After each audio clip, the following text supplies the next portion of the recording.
You're listening to an Airwave Media Podcast.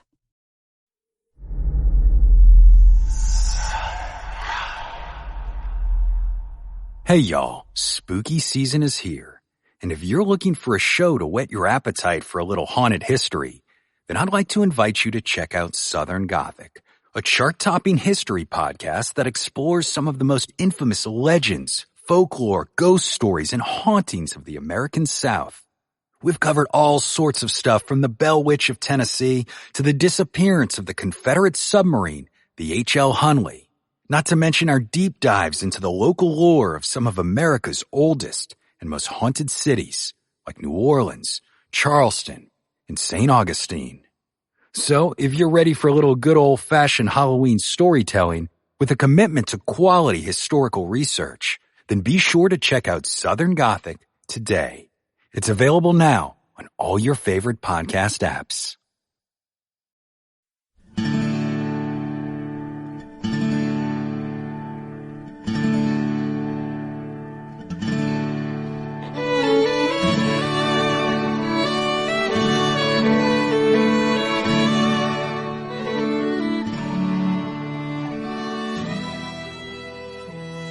Hey everyone, welcome to episode number 98 of our Civil War podcast. My name is Rich. And I'm Tracy. Hello y'all. Thanks for tuning into the podcast. As y'all will recall from the end of the last show, the Confederate Army of New Mexico had driven the enemy from the field at the Battle of Valverde on February 21st, 1862, but it turned out to be a hollow victory because the Federals were able to safely retreat back behind the walls of Fort Craig. As we pointed out at the close of the last episode, the Confederate commander, Henry Hopkins Sibley, was caught on the horns of a real dilemma after his victory at Valverde. After the battle was over, the Federal commander, Edward Canby, had his still strong force back behind the walls of Fort Craig, and the day after Valverde, Canby angrily refused Sibley's demand that the fort and its supplies be surrendered. Canby's defiance put Sibley in a precarious position, since the Confederates weren't strong enough to attack Fort Craig, and since the Texans only had 5 days' worth of provisions left after the battle, they couldn't afford to settle in and subject the fort to a prolonged siege. Many factors must have weighed on Sibley's mind as he sought a way out of the dilemma he faced after the Battle of Valverde. Since his army wasn't strong enough to directly attack Fort Craig, and since he didn't have the supplies he needed to settle in and besiege the place, Sibley really only had two options left open to him. He could retreat back south to Mesilla, or he could continue on with his invasion of New Mexico, leaving Fort Craig isolated in his rear as he headed north to Albuquerque and Santa Fe, hoping that at those places his army would be able to secure the supplies it so desperately needed.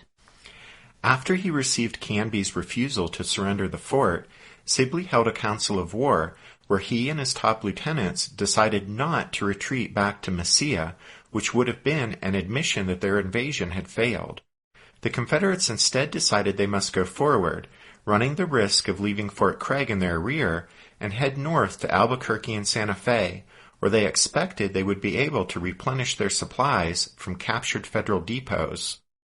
And so, turning his back on Fort Craig, Sibley brought up his depleted supply train and turned his men northward, following the road on the west bank of the Rio Grande as it led them onward to Albuquerque and Santa Fe.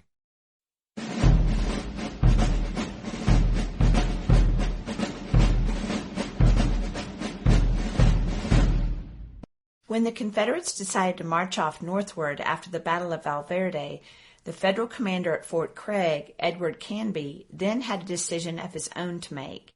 He could pursue the enemy up the frontier road, trying to bring them to battle before they reached Albuquerque and Santa Fe. Or he could leave only a small garrison at Fort Craig in the rebels' rear and march quickly north with the bulk of his command, moving around the Confederates and bypassing Albuquerque and Santa Fe so that he could get to Fort Union and reinforce that critically important post. Or he could remain at Fort Craig with a strong force astride the Confederates' line of communications, knowing that even after the rebels captured Albuquerque and Santa Fe, they would then still be confronted by the Federal force at Fort Union. Canby decided on the third option. he would continue to hold Fort Craig with a strong force and so remain a problem in the Texans' rear. This would keep the valuable supplies at the fort from falling into the enemy's hands and also leave him in a position to cooperate with the federal force at Fort Union at some time in the future to defeat the invaders and force their retreat back down the Rio Grande. But holding Fort Craig was not the extent of Canby's plan. On the night of February 22nd, he sent out a force of New Mexico volunteers and militia with orders to operate on Sibley's flank and harass the enemy column as it moved northward.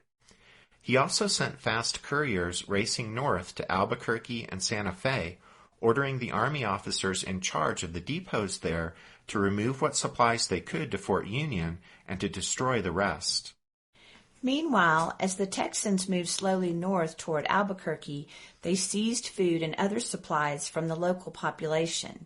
But the rebels had already discovered that it would be impossible for even their small army to actually live off the land, since during the preceding 2 years, droughts had hit the region, affecting the availability of foodstuff and forage. And besides that, the Hispanic populace's fear and hatred of the Texans led them to hide their food and livestock from the invaders. In an attempt to prevent the destruction of the supplies in Albuquerque before he could get to them, Sibley ordered Major Charles Pyron to take 200 men ahead of the army and secure the town.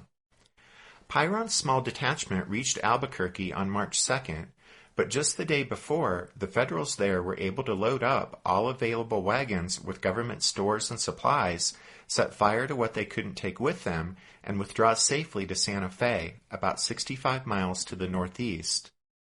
But when Pyron's men rode into town on March 2nd, they did find that the locals had managed to save part of the Federal supplies from the flames, so the Texans promptly confiscated much of what had been pillaged from the depots. In that way, Pyron secured much-needed supplies for Sibley's column, but his actions also reinforced the New Mexicans' fear and hatred of the invading Texans. The locals were given even more cause to despise the Texans when the main body of Sibley's army arrived, established camps around Albuquerque, and proceeded to search the villages and farms in the surrounding countryside for supplies, which they seized. But the delay at Albuquerque cost the Confederates dearly, since the Union quartermaster at Santa Fe used the time to load up 120 wagons with government stores, and on March 4th, he evacuated the territorial capital. The wagon train, escorted by the Federal troops who had been garrisoning Santa Fe, made it safely to Fort Union, about 85 miles to the northeast. As at Albuquerque, all the supplies that could not be taken away were put to the torch.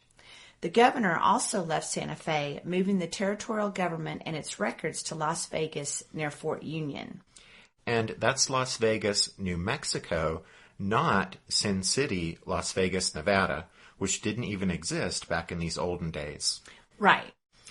Anyway, in his book, The Civil War in the American West, Alvin M. Josephy Jr. explains the Confederates' next moves. Quote, resupplied with food for about 40 days, largely the result of the fortuitous capture on a mountain road east of Albuquerque of a wagon train of provisions bound for Fort Craig, Sibley finally started his army north again. With the company of brigands in the lead, Pyron's battalion was sent from Albuquerque to Santa Fe. On March 10th, the roughneck brigands rode into the capital, plundering and terrorizing its merchants and wealthier inhabitants.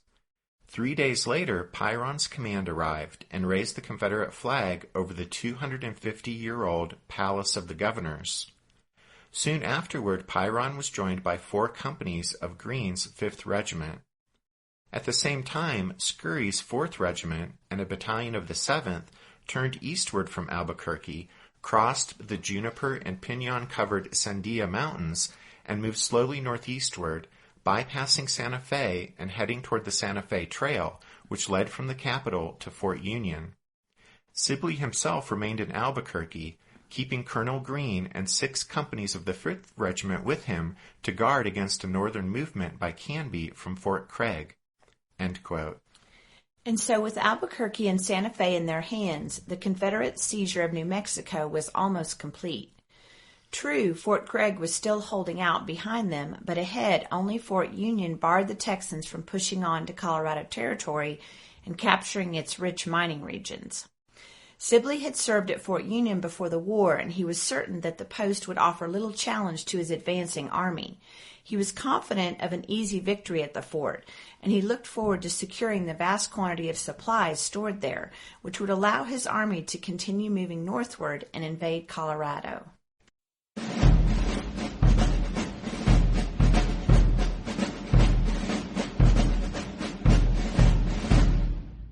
So, since our focus has shifted from Fort Craig to Fort Union, we should probably say a few things about the new object of the Confederates' attention.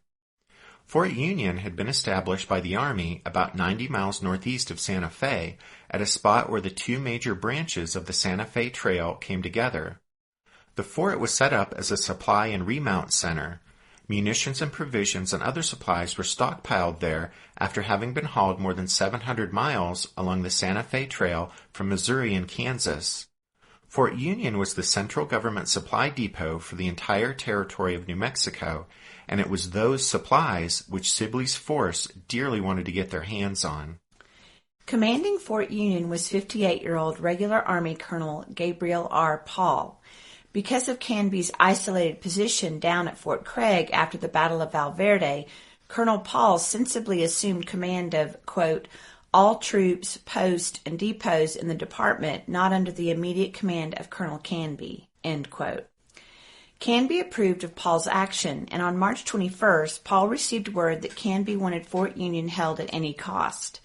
Reinforcements were expected from California and Colorado, and once they arrived, Paul was to let Canby know when the federal force at Fort Union was strong enough to take the field against the Confederates. Canby's hope was that at some point in time the troops from Forts Craig and Union could coordinate their actions and defeat the invaders and force the Texans to retreat back down the Rio Grande. Canby was expecting reinforcements from California and Colorado because the War Department in Washington had finally appreciated the seriousness of the situation in New Mexico.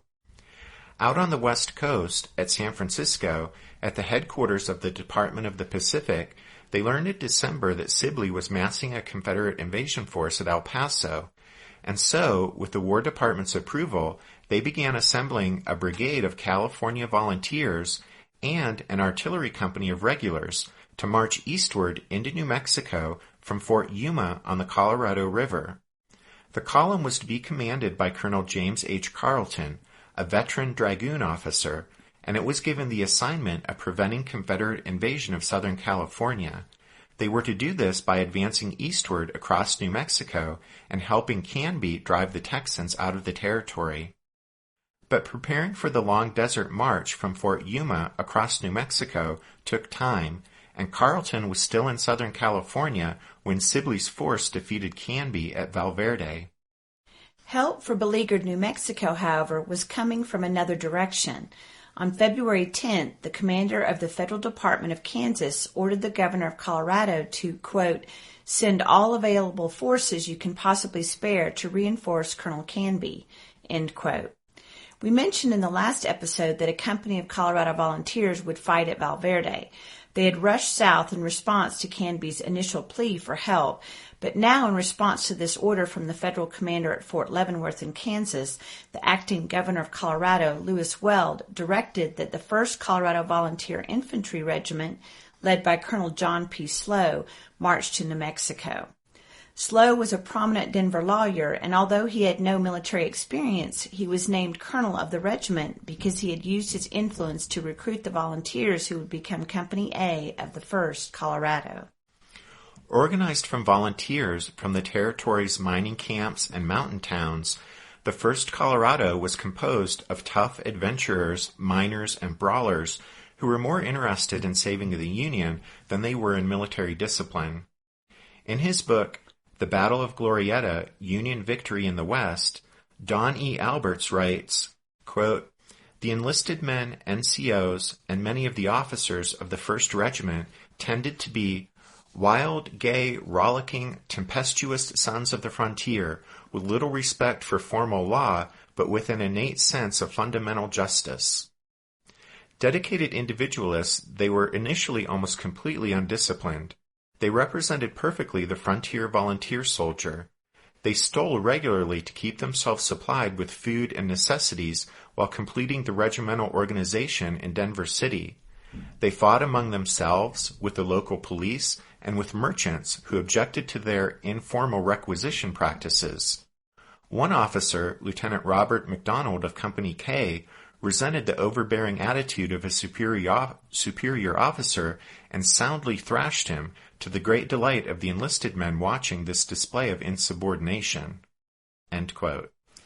The rough and rowdy volunteers resorted to their informal requisition practices because they poured into Denver to enlist faster than the territorial government could organize them and support them. When the quartermaster couldn't provide them with provisions, many of the men simply stole what they had to have from the stores in Denver. The restless volunteers made themselves so unpopular so quickly in the territorial capital that they were soon moved to a newly established site, Camp Weld, outside the city. On February 22, 1862, the day after the Battle of Valverde, Colonel Slough and the 1st Colorado set out from Camp Weld on the 300-mile march south to Fort Union. The men marched steadily along the front range of the Rocky Mountains. The scenery was spectacular, and not far south of Denver they passed the mountain that gave them their nickname, Pikes Peakers. By March 7th, the regiment was camped near present-day Trinidad, Colorado, where they joined the main branch of the Santa Fe Trail. Ahead of them lay Raton Pass through the towering Raton Mountains on the border between New Mexico and Colorado. There was a light covering of snow on the ground from earlier storms as the column started up the northern slope of the pass. After a 2-day climb, they reached the summit, where a private in Company F wrote in his diary that, quote, "The view from this point is magnificent. Mountains meet the eye wherever it turns." End quote. At the top of the pass, the men saw several eagles soaring above the trail, and taking the sight as a sign that victory in battle awaited them, the men cheered the eagles and then pressed on. On March 9th, after the Pikes Peakers had started to descend the southern slope of the pass, they saw a messenger coming up the trail to meet them. Although a previous message had informed the Coloradans of the federal defeat at Valverde and Sibley's subsequent move northward, this messenger brought urgent information from Colonel Paul at Fort Union, telling Slough that Albuquerque and Santa Fe had fallen and that the Texans were preparing to march on Fort Union. Paul's message said that he had made preparations to hold the fort, but that he had, quote, only some 400 regulars and about the same number of volunteers to defend it, end quote. By late afternoon on the 9th, the column had reached the southern foot of Raton Pass, and there the regiment was formed up and addressed by Major John M. Shivington, a former Methodist pastor who had resigned from the ministry and took a commission in the 1st Colorado. Shivington told the men that Fort Union, still some 100 miles away, was immediately and desperately threatened. When he asked that all who would be willing to make a forced march through the night to save the fort to take 2 steps forward, every man in the regiment stepped forward. One of the soldiers in Company A later wrote to his mother that, quote, "Here we were ordered to report in 1 hour for a forced march with 4 days' grub and 1 blanket." End quote. After that brief pause to prepare rations, the column set off, marching through the darkness. By the morning of the 10th, the regiment had traveled 30 miles and had covered a total of 67 miles since the morning before. After a short halt, the march continued southward.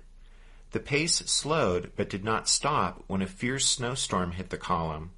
The bitterly cold wind increased in fury until one of the miserable soldiers would later describe it as, quote, "a hurricane which showered and blinded them with driven snow, dust, and sand."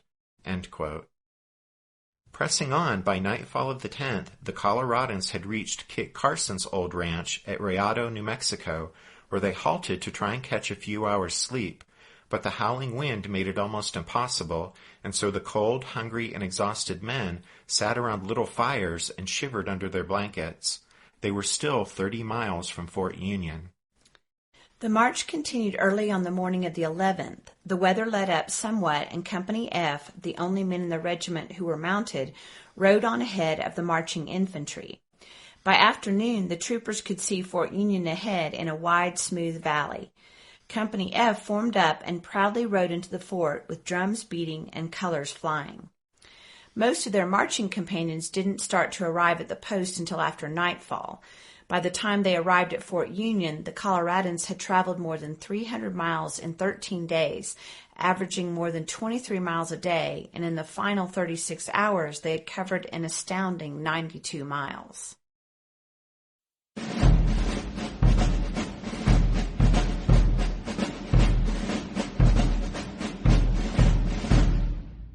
Did archaeologists discover Noah's Ark? Is the rapture coming as soon as the Euphrates River dries up? Does the Bible condemn abortion? Don't you wish you had a trustworthy academic resource to help make sense of all of this?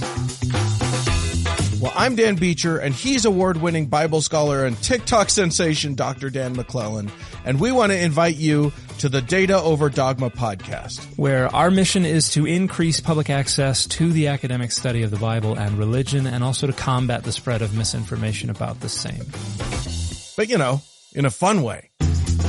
Every week we tackle fascinating topics, we go back to source materials in their original languages, and we interview top scholars in the field. So whether you're a devout believer, or you're just interested in a clear-eyed, deeply informed look at one of the most influential books of all time, we think you're going to love the Data Over Dogma podcast, wherever you subscribe to awesome shows. What's something you learned in history class that you feel wasn't the whole truth? Better yet, what's something you didn't learn at all that was omitted completely? That's what I'd like to call redacted history. I believe that all history, no matter how good or bad, needs to be told. There are wars, massacres, battles, and entire historical events that are just not in our school's history books. Have you ever heard of Mary Bowser? I didn't think so. My name is Andre White, the host of the Redacted History Podcast, the place where history's forgotten events, heroes, and villains get their story told, one episode at a time. So come huddle around the campfire with me and get ready to hear the stories that you were robbed of. And get comfortable.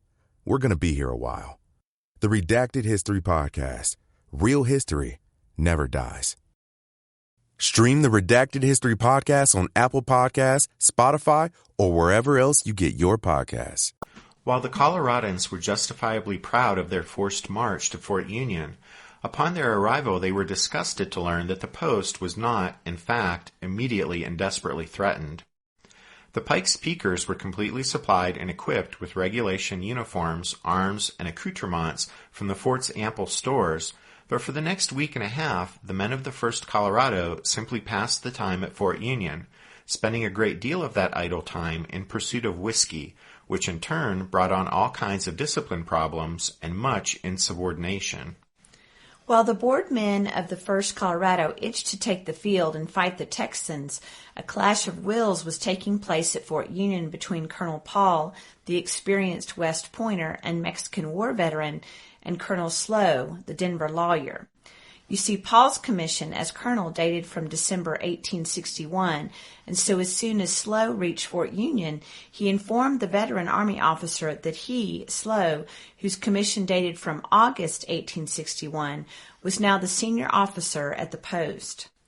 Paul was stunned at this unexpected turn of events, and he immediately protested directly to Washington, writing, quote, "I had the mortification to discover that his commission was senior to mine, and thus I am deprived of a command. An officer of only 6 months' service and without experience takes precedence over one of many years' service and who has frequently been in battle." End quote. An upset and worried Paul wrote directly to Washington instead of to Canby, since he hoped the War Department would promote him to Brigadier General of Volunteers and so solve the dilemma. But because of the amount of time it would take for messages to be exchanged with Washington, no action could be taken on Paul's request before Slow began active operations from Fort Union. And so the course of subsequent events in northern New Mexico was determined not by Canby or the War Department, but by the fact that Colonel Slow's commission was senior to Paul's. Paul's last orders from Edward Canby had been to hold at Fort Union and not to move until he received further instructions from Canby. And so Paul was alarmed when Slow made plans to add the fort's garrison to his own force of Coloradans and march at once against the Confederates. Despite Paul's opposition, Slow left him with a small detachment to guard the vital post, and on March 22nd started the rest of the troops, Coloradans, regulars, and New Mexicans, started them out on the Santa Fe Trail, which led to the Confederate-held territorial capital. In Santa Fe, Confederate Major Charles Pyron received word that troops from Fort Union were advancing toward the territorial capital. Pyron was unaware that the 1st Colorado had arrived at Fort Union, so he assumed that the enemy advance was being made by elements of the fort's small garrison. Having made that assumption, Pyron was confident he could go out and defeat the Federal detachment somewhere on the stretch of the Santa Fe Trail outside the capital, and then go on to capture the fort itself. And so, with about 400 men, Pyron started eastward to meet the Federals. At Glorieta Pass, a high, constricted part of the Santa Fe Trail that twisted through the southern tip of the Sangre de Cristo Mountains, the two opposing forces ran into each other. Slow's column of over 1,300 men vastly outnumbered Pyron's force, but Slow had marched his troops to a spot about 50 miles from Fort Union and then sent an advance guard of 418 men on ahead, and it was actually that smaller advance guard, led by Chivington, that Pyron encountered at Glorieta Pass.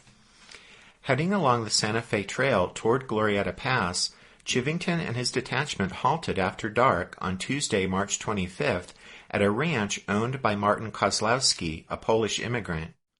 During the night, some of the Federal pickets captured 4 Confederate scouts, and from them, Chivington learned that the enemy was not far ahead. And so Chivington ordered an advance into the pass early the next morning, March 26th. By 2 p.m., his skirmishers had reached the summit of the pass and started down the western slope, where they surprised and captured a scouting party of 32 Texans.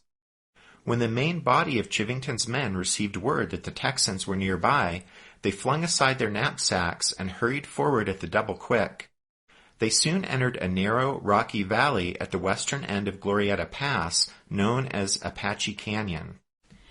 Rounding a bend in the road, the Federals halted abruptly as they came upon the vanguard of Pyron's column, 2 small field guns and a company of mounted men carrying the Lone Star flag.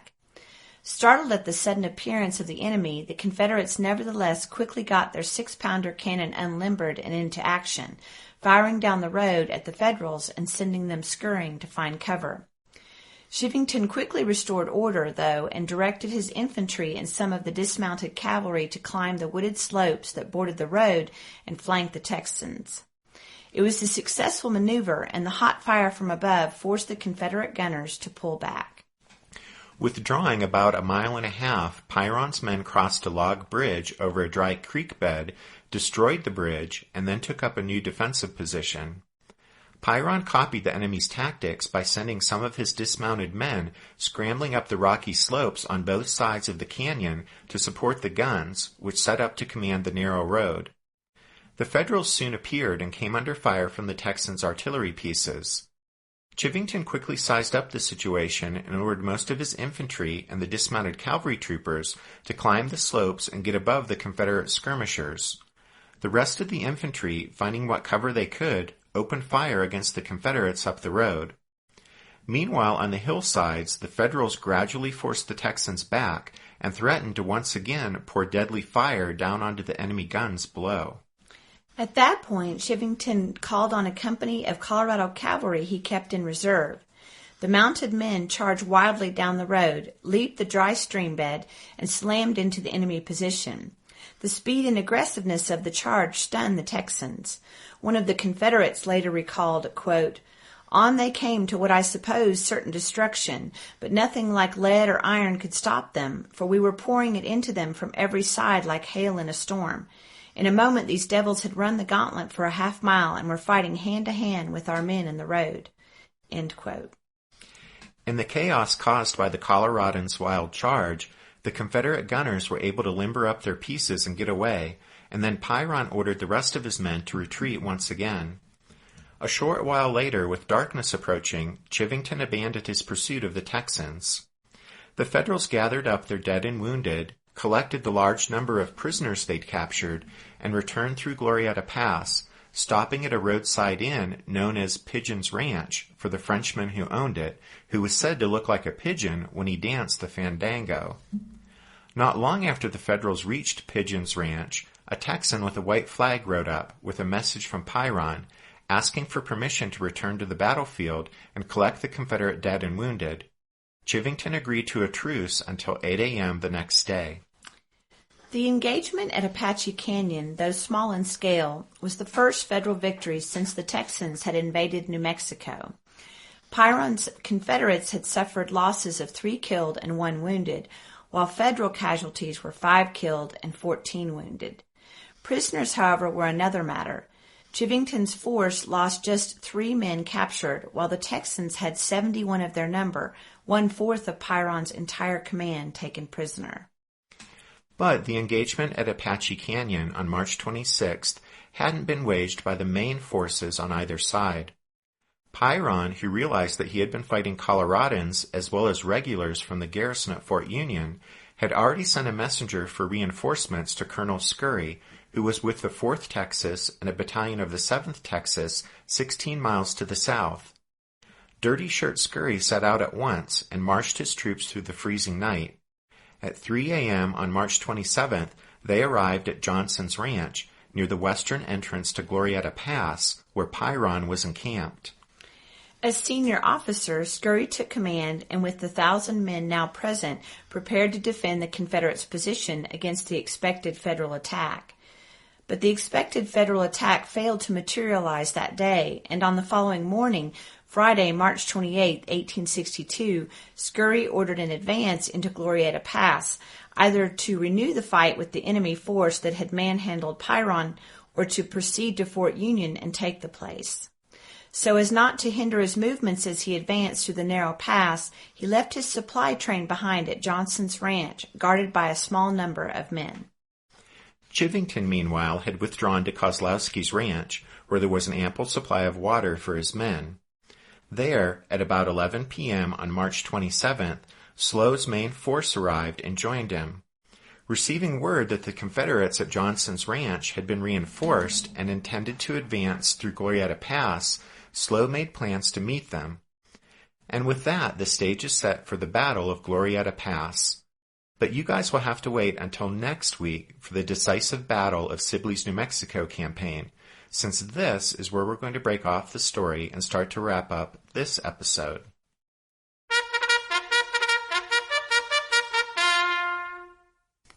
That means it's time for this episode's book recommendation, and this time we actually have 2 recommendations for y'all. Yep, the first is the excellent book, The Battle of Glorieta, Union Victory in the West, by Don E. Alberts. And then our second recommendation this week is a Civil War magazine back issue.